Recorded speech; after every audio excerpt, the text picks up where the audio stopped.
Hello friends, வணக்கம். பார்த்துக்குங்க, அறுசுவை உணவு எங்கள் வீட்டில் இன்றைக்கி.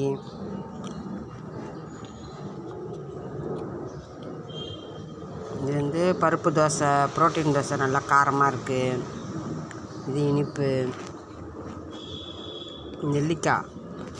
நெல்லிக்காய் சாப்பிட்றேன்னா புளிப்பா நெல்லிக்காய். இது வெள்ளரிக்காய். இதில் எல்லா சுவையும் வந்துருச்சு, முக்கால்வாசி. எல்லாம் வாழை இலையில் வச்சு நல்லா டேஸ்ட்டாக சாப்பிட்றேன். பேரிச்சம்பழம். இதுதான் எங்கள் வீட்டில் அறுசுவை உணவு, காலை உணவு. எல்லோரும் வாங்க, சாப்பிட்லாம்.